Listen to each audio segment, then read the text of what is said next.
I think that's one reason why we have seen many people experience, not all researchers, but a lot of people experiencing an increase in narcissism in our culture. If you think about it right now, the emphasis on achievement is really important, because what does achievement mean? Achievement is ostensibly kind of outward manifestation of your accomplishments. And you're talking about like an art piece. Are you doing it to be the most perfect artist? Or are you creating a sense of an internal expression that is creative and that you feel compelled to share? They're really different motivations.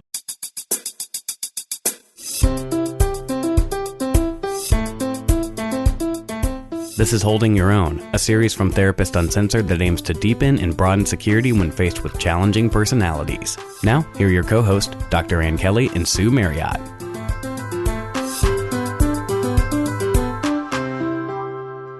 Hi, everybody. We're back. This is the third episode in a series of Holding Your Own. And we are doing a series on building and holding your own security while in relationships with difficult types of personality traits. And today we are going to be talking about an element of narcissism. So we started talking about what messy security looks like what's healthy but looks pretty ugly. And then last time we talked about one of the kinds of narcissism, which is grandiose narcissism. So you can review either of those if you would like to, if you've missed them. And just to note, the grandiose narcissism, if you haven't had a chance to hear it, that's what you are more typically familiar with in the media. That's somebody who tends to hold their defenses in a more arrogant, entitled way. Yeah, those are easy to spot. What's much more difficult to spot is the other side of the coin from grandiose narcissism. It's called so many different things: depressed narcissism, covert narcissism, vulnerable narcissism. Even hypervigilant narcissism, I've seen that. And I'll say, it's easy to point and identify the grandiose, but once we start talking about the vulnerable, it's kind of like the worst in the room and feeling like so bad that we're worse than other people, which I don't know if you are like this, but it's easier to generally identify with that side of things. A lot of people that are in therapy have depression, have shame, and can feel really crappy about themselves. So we'll keep the conversation going about what's the difference between depression and this opposite of grandiose narcissism. So one of the reasons why the title of it being covert narcissism, the word covert is because it can be hard to identify, and it can be hard to identify because it's not always the individual standing out, grabbing attention by appearing that they need it so much. Sometimes somebody in the corner that is on all levels looks like they're avoiding and not wanting attention really can make us focus that direction because we worry. Think of the loud, quiet one. The one that everyone is really aware that isn't speaking. Now, again, remember, we are not diagnosing anyone. So as you're listening to this, the whole idea here is that if you can kind of identify some of the dynamics in someone else or even in yourself, we want to focus on what to do about it to move towards secure relating. So as I'm saying some of these things, I can just imagine people either feeling embarrassed because that's them, or feeling like they can hear someone that is close to them. Right. And we're going to hear elements of all of us in some of these things, right? We're all going to feel periods of our own arrogance, our own entitlement, and maybe we've had this really horrible period and we're in the corner. We really do need people's attention, even if we don't know it. And so we've gone to the event, but we're really withdrawn. And maybe secretly we are trying to pull someone in, even on an unconscious level, to take care of us. And that's not pathology, right? That sometimes is insecurity being acted out.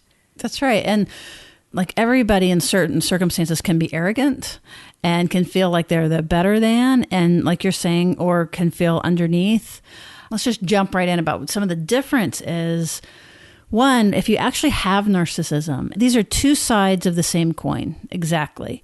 So if you actually have it, you have it generally pervasively. It's not that you're feeling all hyped up and better than because you just accomplished something wonderful, or that you're feeling massively insecure because you've just been through a breakup. It can look very self-absorbed and very, I'm the center of the universe. But those are situation dependent. And so what we would think of with those is like we might be in a narcissistic state or be narcissistically injured.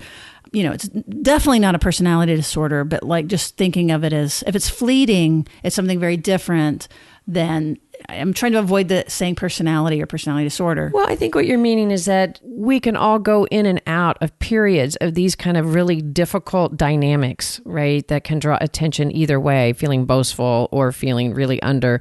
But it can also be that because of our history and our lives, these patterns develop more into fixed, rigid traits, into dynamics that are really more about the overall personality. And one of the reasons we're doing this series is because the more that we can recognize these dynamics, both in ourselves and in our relationships, it's not to point and pathologize. It's to help make something that can feel really muddy more clear and gives us an ability to, like you said, recognize it in ourselves or others, and then really develop some strategies. Because the point here is that when you are involved with someone is more severe and has this as a more characteristic of who they are, it can really wreak havoc. So on one hand, we're saying the soft stuff about it comes and goes. But on the other hand, we want to acknowledge that I don't know if you've been on the other side of somebody who really has this to their core, but you can feel obliterated. You can feel crazy. You know, that's where gaslighting kind of came from. You can feel almost as if you don't exist. So that's the kind of stuff that we're talking about, okay, let's get you out of that, where that you can really feel yourself and you know what you know and you see what you see and you can respond however you need to respond, you know, whatever you need to do. Right, because much of this is for all of us unconscious. And so why are they both called narcissism, right? Because they're very somewhat different manifestations, right? But they're both called either kind of more arrogant, grandiose narcissism, or today we're talking about vulnerable narcissism. And the reason for the word narcissism in this is that the general sense of self-absorption and the feelings of entitlement, and that the focus tends to be on the self. So in covert narcissism, you still have that. It's not quite as obvious because it's not necessarily coming out in this extroverted attention grabbing, don't you see me as great? It can come out actually by this sense that the person feels that all eyes just generally are on them, but possibly in them and criticizing them or judging them. But it's still a central experience of self-focus. Yeah, I always love just that general idea of, you know, thinking for myself, you know, I'm not the greatest, but I'm not the absolute worst either. That's a pretty special place. So we're talking about getting right there in the middle. And Anne, last time you said something really awesome, but these aren't achievement oriented. So if you are using relationships to manage your self-esteem, that's what narcissism is about. And, you know, on the depressed one, like you're saying that like, okay, you're quiet and in the corner, like you're going to have more bitterness, like you're going to feel misunderstood. You're going to feel like done to, like there's a more of aggression. There's more anger in that than if someone who's actually depressed, for example. Yeah, that's great. Let's draw a distinction between that, right? Because for those of us, if we go through a period of depression or if we struggle with more of the manifestation of depression in our personality, we could feel like the worst one in the room. We could feel like that we're not very worthy. But what differs is that we have a sense of self. We have a sense of self. It's a bad sense of self, but it is a sense of self that we kind of suck. And it's a very painful place. But that's usually connected to a lot of guilt, like we're doing something wrong. And actually, it's a really better sign to have an element of guilt in this process, where when we're talking about covert narcissism, that generally is about a little bit more emptiness, a really lacking of a sense of self, and this hidden need to avoid feeling shame or embarrassment or being exposed for not being enough. So the covert narcissism really kind of comes from a place of, I don't quite know who I am, but I think if I could only be the most amazing, if I could only be beautiful, if I could only be successful, then my life would be okay. So as you were pointing out, it's kind of externally dependent on my own identity. I need the other person to be able to hold who I am and my self-esteem. I even think of like Brene Brown's work and perfectionism. And so if you're somebody who you can't get started because you're afraid of failure, this is just a simple example, Well, what's underneath that often is that if you do something, it better shine. And that's an example. That's just one little tiny example of like, it's not, it's a fear of failure, but the failure comes from it being imperfect or it being judged not good enough. So again, that notion of you're not the best, you're not the worst. So make some mediocre piece of art, make bad poetry, like that's might be how it feels. But now what you're doing is you're expressing yourself and you're less focused on the outcome and what you get back from it. And that's another distinction of achievement versus, just my human heart and my imperfections. I like the distinctions. I think the achievement is the big one. And I think that's one reason why we have seen many people experience, not all researchers, but a lot of people experiencing an increase in narcissism in our culture. If you think about it right now, the emphasis on achievement is really important because what does achievement mean?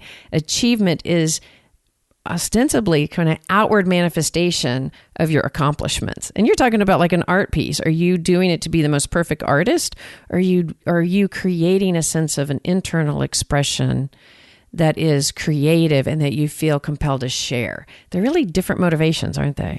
They are. And earlier when you said the difference between guilt and shame, I totally know what you're talking about. And I love Nancy McWilliams' work, but I think it can be confusing.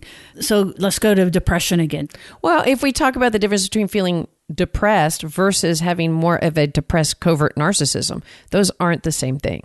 So for example, when you're actually depressed, there is, again, as Ann said, the sense of being bad. So this is why that I didn't like that it's guilt related, because the feeling of depression is inner depletion. Mm-hmm. I mean, like a flatness. Unfortunately, many of you included, have had periods where we have felt that. I think of it as like the elephant on the chest, And that's different, for example, than mourning. So if I'm mourning something, there's a loss outside. If I'm depressed, then it's me that is wrong or bad. And then if I am a covert narcissist, there is an annihilation of self. And that's one of the things that we should really get to here is what is getting projected out. And I think to say things succinctly, narcissism always at its core is shame. If you're grandiose, you're projecting shame out to other people. And so that's why you feel horrible in the eyes of somebody who's grandiose and they're devaluing you. What they've done is they've put their bad self inside of you. Or what we're talking about today is the opposite of that, is the covert, which is they're the ones pulling it all towards them. So they're in their pot of shame totally. But the other side of it isn't being in the middle. It's that there's this belief that they have to shine to be okay. That's a really great way to put it. And kind of the origins of that is the origins of a lot of narcissism has to do with kind of development of a false self. And it's because of how their value was given to them, right? If we're valued for who we are as a child, really seen, our good and our bad self, but really valued for who we are, we can have a core sense of knowing who we are. But when we're valued for what we can bring to somebody else, whether it's admiration because you shine for your parents or being around constant criticism. Either way, it's really hard to feel the development of a true sense of yourself. So there's a sense of false self. And so I like how you're really explaining this part of a covert narcissist will end up bringing the attention towards them because it's dependent. They can't find themselves. So if they can draw the attention for their negative selves towards them, then it helps them have a sense of identity. Part of how you can tell is, again, this idea of narcissistic supply. If you're being used to maintain somebody's self-esteem, then you might be very valuable as a person in relationship with them, but it's only to the extent that you're serving them, that you're filling them up, that you're making them, either that you're bringing them out of the depths of despair or that you're mirroring your admiration and the grandiose piece of it. That helps us jump into why we might get in relationships, and these are what is attractive initially about these dynamics. There's a sense of pressure, right? And it's a pressure on both sides. And I feel I want to mention the compassion here for both sides. It's hard to feel the compassion for the arrogant side because they don't seem like they need compassion. But both sides actually, when we fall on those ends, we need compassion because it is this hole and this sense of pressure, because if not getting filled by that extension, there's a desperate sense of emptiness that's right below the surface. That's one of the ways that you can tell when you're relating to somebody that has a more narcissistic inner orientation. This is, if you're a therapist, you feel this as well. You're drawn to like fight them, and so when you're saying that they need compassion, sometimes it's like when you have none and you just want to say, put your hands on your hips and like, your poop stinks, man. Like, like if you're really like aggressively wanting to point out that they're not that great, that's actually a sign of that. Right. Like pulling out sort of this unempathetic confrontation. That's like therapists can fall into that when they have an arrogance in front of them, as they're not empathetic listener and can be combative. Or the other side of that is when you feel the eggshells and then you feel that the only way to relate is to, again, mirror them and give them back what they need. So you basically, it's kind of like you either lose yourself, is the internal feeling, or you're like swinging away and like fighting for yourself. So those are kind of signs that you can feel inside of yourself when you might be in a narcissistic dynamic. So that also can be that somebody that is experiencing more covert types of narcissism, they can bring out the experience that they've been quite victimized. And so that you can fall in, whether you're in a relationship with somebody or you're a therapist with somebody, that they're chronically in this feeling of feeling very fragile, put upon, and therefore victimized. And so initially it can bring out a lot of sympathy. We did an episode one time, Anne, on Cartman's Triangle. And it's probably worth just referencing that real quick, that inside of each of us, there are basically a triangle of states: the perpetrator, the victim, and the rescuer. And so some of what Anne's talking about with the covert narcissism is they're going to be in the victim position, and you're pulled to either really take care of them and hold them up and, try to right the wrongs that have been done to them. Or you end up popping over and being really mad and wanting to punch out of this. So what you want to do with this always is you're trying to aim for the middle of the triangle. And the middle of the triangle looks like you have access to assertion and boundaries, which comes from the perpetrator side, but a healthy version of it. You have access to care and compassion, which comes from the caretaking side. And you also have access to the part of you that is hurt by this and that is in some pain around the dynamic. So that's your way of holding on to yourself. So it's almost like you have one foot, in the ring of like, this person's making it really difficult for me. This might be how it sounds in the middle of the triangle. Anne's vulnerability, like it's always about her. Oh my God. So for a while I might like really be trying to lift her up and like, no, it's real. They didn't mean that. And, really trying to take care of her. I might pop over and like, be sick of it. Be so sick of it. Like, oh Lord, I'm playing my little violin over here, I'm so tired of having to bring her up from her insecurities. And then the middle though, and it's good to kind of do some of these examples, I think, but in the middle, it might look like that I'm aware of those two things, but I'm also aware of like my fatigue, or here's something that's very realistic. Like if I have a history from my own early upbringing of being a caretaker, then somebody like this is really going to draw that out in me. And so the middle of the triangle would look like, oh, I need to be really careful not to lose myself. And so I need to think when they call on me, when Anne wants me to do something, it's so funny because you're so not narcissistic. It's hard to even do the example. But when she calls on me to do something, it's like considering how that is for me. That's part of it. Having some compassion, so it's not only about me, is part of it. And then also, here's a little example of something you could say to someone to help get them out of it, which is like, oh, you weren't invited to a party. You weren't invited to this social outing. Like I could say, well, Anne, did they know that you wanted to go? Did you call them? I know they didn't call you, but like you just help them find their own imperfection. With agency. Yeah, finding your own sense of imperfection with agency. instead of the victimization, because it could be really easy to like, that sucks that you didn't get invited, so it'd be really easy to support my victimization in that. And if I struggle with covert narcissism, part of the reason I feel like a victim is I really do feel like a victim. I'm not just saying that, right? Yeah, the injury is real. The injury is very real. There's a sense of the introversion in the covert narcissism is more about being neurotically hypersensitive to feelings of rejection or being pushed away. And so there is a way that sensitivity constantly could bring affirmation towards me. And I can unconsciously be pulling towards it by being in the corner or saying, and nobody ever invites me to anything. But if you'll notice, nobody ever invites me to anything with a sense of I've been done wrong, a little bit element of victimization. People are mistreating me. And when I do that, I get to abdicate my own sense of responsibility for it. And that's where the sense of narcissism comes in. I'm not able to self-reflect on myself, where I would much more in a depressed state be able to have that self-reflection where I exist, you exist, and there's somewhere in between. Narcissism loses that relationality.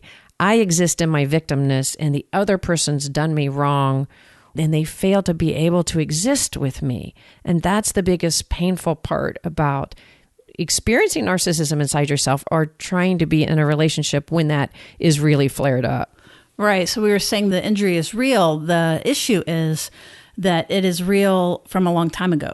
Yes. And so it's an implicit, well, actually, this gets us into just a little side note here of what causes it, because that's going to inform us about what to do about it. It's very divided. There's lots of different ideas, but I could summarize it like this. Like there's one camp or school of thought.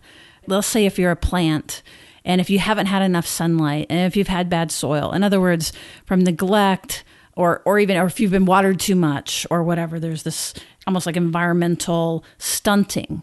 And so then what to do about it would be watered too much in terms of you're amazing, you're wonderful. Exactly. Your teacher sucks, not you, would be an overwatering, and underwatering is your coach isn't playing you. What's wrong with the coach? The underwatering, yeah. What's wrong with the coach? Or you didn't get played because you didn't try hard enough. Why didn't you try harder? Because Did you see everybody else out there? They can do it. And the reflection being, I need you to succeed for my identity, not because I see you. And that misstep is so painful for the person growing up who really needs to be attuned to. And they missed out on that. I love your plant analogy, because if I've gotten too much water or not enough, my roots are really eroded in a way that I have to experience all the time. Well, where it goes to is like what to do about it. And so if it has something to do with this soil, let's say, and the care, there's idea that you can love them out of this, that if I do enough, if I care enough, if I stay with them no matter what, I'm going to give them more of the nutrients that they didn't have. So that's a school of thought about what to do about this. The other school of thought is that it's not about soil and water, that it really is just the plant has kind of mutated. That, in other words, because in neurological findings, there really is an actual difference from a brain scan, from fMRIs. It's all related to the limbic and the prefrontal cortex. So it really kind of is a different animal when we're really talking about this as a personality disorder, as a way of being. The more rigid developed fixed traits really do have difficulty regulating their emotions, et cetera. Yes. Right. And so when we talk about grandiosity, so the different train of thought of what to do about it is that you are actively confrontive, that it's not about water and light and love. It's about these people need help coming off their high horse. They don't even know they're on a high horse. So there's really active confrontation to help bring them down into the world of relationality. And that confrontation isn't about, like what we were speaking about, like unempathetic. It's about staying relational and confrontational. It might be a little unempathetic. Well, that's true. When you think of Terry Real's work, for example, who's done a ton of work with men and grandiosity, it can be pretty rough. The idea is that the conflict isn't inside them. It's between them and someone else. And so if you don't get the consequences up pretty high, which again goes back to holding your own. So in that kind of thinking, that you get the people that are being affected by the grandiosity to begin to really hold on to themselves and push back so that there is a reason to change. And I think our thinking on this is like, we can see that example. We can see the example of loving somebody enough, particularly in therapy, because we're being paid for it. If you're in a relationship with someone like an unpaid relationship, you're basically kind of being asked to put your needs on hold while they grow a self. So that's just something to consider. We're not saying what to do about it, but it's different than when you're actually being paid to treat it. So anyway, where I'm going to with this is that I think that for each person, it's a little different. And there's not just one thing to do about this. I really agree with you. And to speak specifically about being in a relationship, let's go back to covert narcissism, for example. One of the things that we want to notice is if you start to recognize yourself as this or other individuals that you're in a relationship with, one of the things that we want to draw you to is how much do you feel like you can hold yourself in that relationship? Are there two people in the relationship? So with covert narcissism, that may show where let's say you're feeling successful in something, and instead of feeling celebrated, it stirs envy and it stirs insecurity, so that now I'm over there caring and like, no, you're wonderful. You're going to. Yeah, I didn't cook that so great. No, it really wasn't that great. You cook it a lot better than I do. Yeah, well, you get pulled. That's a great example. You get pulled out of your own success because if you are feeling state of security and maybe really success, it may evoke insecurity in the other person. So if you are really losing yourself, because if you hold yourself, the other person is feeling worse about themselves and feeling lost and feeling envy or becoming more fragile, that's a real sign that you are not able to hold your own or struggling holding your own. So let's give an example. Okay, just great. To bring this home. And then I know we're going to wrap up soon and we'll point to what we're going to be doing next. But the example, okay, how about this? I got invited to go to a friend's and it's their party. I'm more friends with them than you are, let's just say. In covert narcissism, what might happen? In covert narcissism, instead of being excited for you that you got an invitation of somebody you've really been wanting to hang out with, and let's just say we're friends, so this isn't bringing up necessarily jealousy romantically, it's just bringing up envy in me, right? Like instead of you've gotten invited with this group that you really wanted to hang out with, in covert narcissism, I might just get obsessed with my own sense of insecurity. It feels unfair. Or maybe I also start becoming angry at you because I feel like you've sort of malevolently moved over there. So there's a sense of mistrust that you've actually abandoned me. My friendship isn't as important to you. You've really pushed over there to begin to create friendships without me. So what gets induced in me is jealousy, some fragility, and now a little bit of I'm pissed off at you. Yeah, I like envy. There's a lot of envy. I envy, yeah. But I was just smiling because I think that you're hitting it. Like I imagine that folks that are listening can begin to be like, oh yeah, I know that. We know kind of, yes, we could give up the event or we could push off and do the event. But what would be the holding your own example of someone's in envy and sort of self-pity about not being invited? I think remembering that you might have in a history been tempted to give up the event over and over and over again.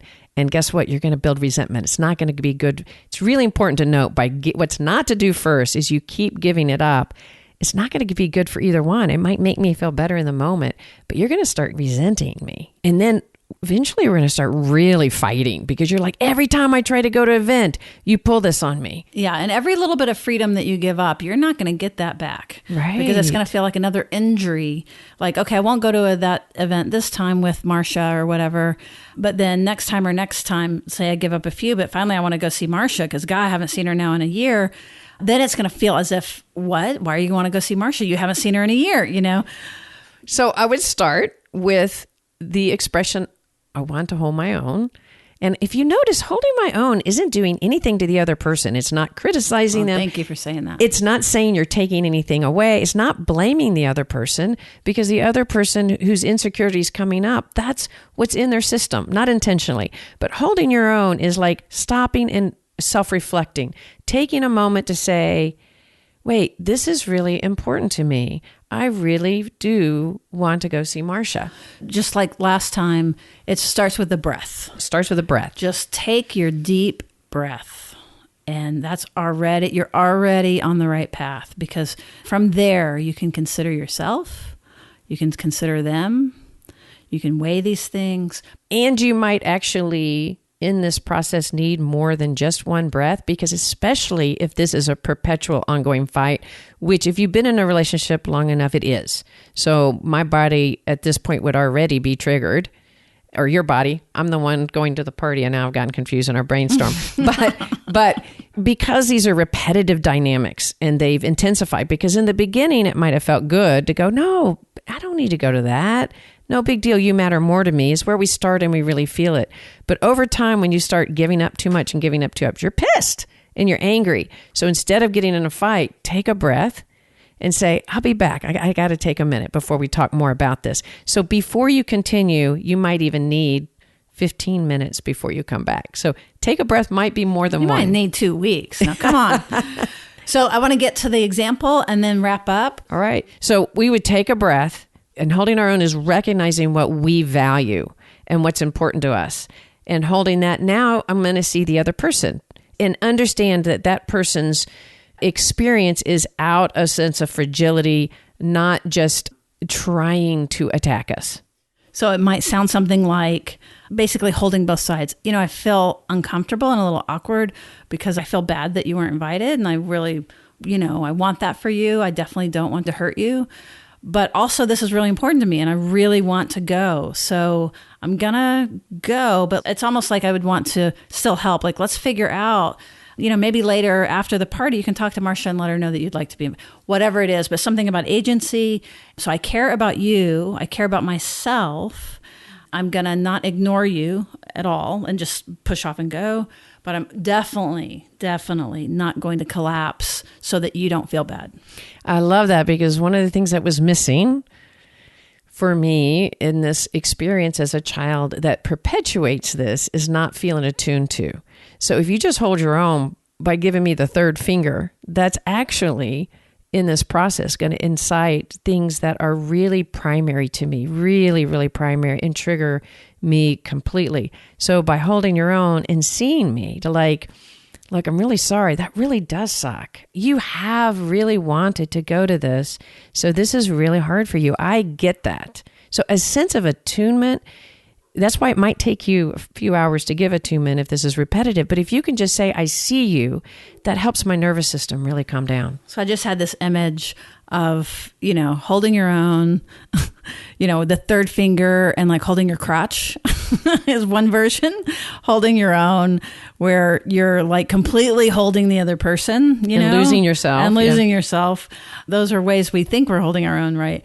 But I think what we're hitting is this middle ground where I'm holding myself, I'm holding you. And based on if you're with someone that is bigger, it might look like working to hold yourself a little more. And if it's with somebody who really, even if they're in the covert, they're down, it's still going to look like holding yourself a little more in this situation. And one of the things you might experience that I want to mention is that we don't want to make it sound easy. Like if you just hold and go, I'm going to be fine. I might pull into some self-depreciating of my thought. I suck. And I could pull out even more content by saying more and more negative things about me. And part of what I would encourage in that is just like, God, I really hate you feel that way. I don't see it that way, but I hate that you feel it that way. So in future episodes, I think these are good little examples. In future episodes, we were going to do malignant narcissism, antisocial next, but I'm wondering if we might need a break and go to the more reactive and then go to the malignant narcissism or borderline. We don't know, as we wrap this recording up, which one we're going to do next. So stay tuned. It's going to be one or the other. The highly reactive has traditionally been called borderline, or the malignant. Either way, you're going to get both. It's just a matter of which order you're going to get them in. And they're definitely not the same thing. So we're not pairing them as the same dynamic. All right, let's make that a wrap. Thanks for joining us. If you found this helpful, please take the time to rate, review, and share this. That really helps us out. And I also want to do a big shout out to our Patreon members. Thank you so much for the support you give us. Makes all the difference in us being able to give this content out there. Yep. And if you're into it, you can join us on Patreon. be a neuro nerd in our community at patreon.com/therapist uncensored. But we do have a course called It's Not Me, It's My Amygdala. And that's about using modern attachment and interpersonal neurobiology to improve your everyday relationships. And you can find that at therapistuncensored.com/ I can't even remember, events, or It's Not Me, It's Courses. My Amygdala. Courses. It's there on the page. You'll find it. Find it on our website. All right. Thanks for joining us, and we'll see you around the bend.